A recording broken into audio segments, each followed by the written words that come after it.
Okay, hello, my name is Jed Murdoch. I'm a faculty member, wildlife biologist in the Rubenstein School, and I'm going to talk about what you see here. I'm going to start with a joke. Why did the chicken cross the road? Why? To knock, knock on the door, walk into a bar, and change a light bulb. Now, wow. Thank you.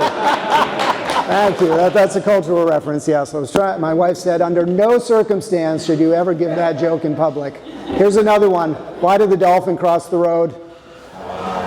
To get to the other tide, so. Anyways, all right. So I'm a wildlife biologist. In my world, we're really interested not in that philosophical question about why an animal crosses the road, but where it crosses the road, how animals move through a landscape, and how they intersect with features like roads and other things. That's increasingly important here in Vermont in the Northeast.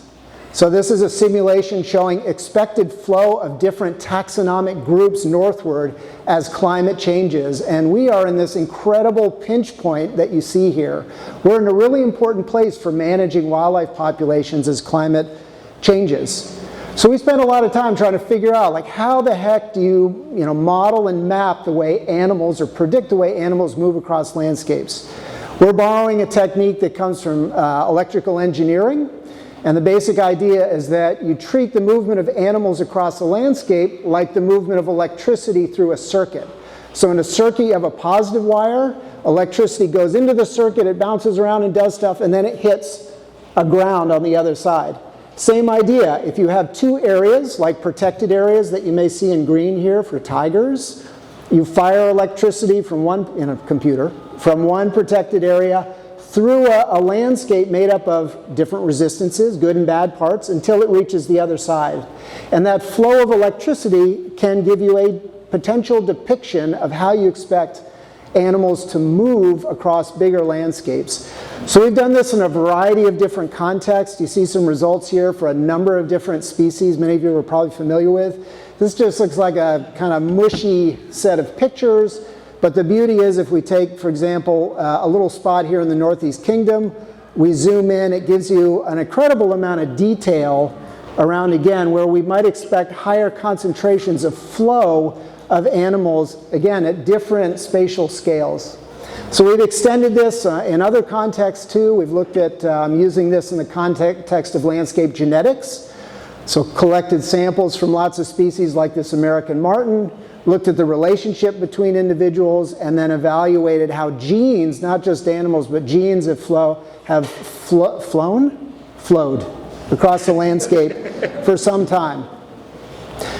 So I think there's a lot of uses to this in terms of evaluating animal movement, gene flow, questions around invasions, biological invasions, a lot of utility. It's really just a tool some of you might be interested in. I'm happy to tell you more. Now, to get back to my joke, we did engage with Vermont Agency of Transportation, who was interested in that question, where are animals crossing the road? So if we look at this large furry chicken that generally has big antlers, they do cross roads and they get hit oftentimes. The question is, where do they cross the road? So you see a map here of Lake Dunmore, Salisbury area. You can see Route 7 right in the middle running down kind of the spine of this image. And in this particular instance, we're able to identify like key places where we expect a lot more flow of these chickens across the road. I'll say there is some relevance to that project. We have 25,000 kilometers of roads here in Vermont. That's 15,000 miles of roadway. And those roads are driven 7.4 billion miles per year. That's B with a B, M with a B. Billion miles per year. Well, thank you, madam. All right, appreciate it. Well timed. Thank you, everyone.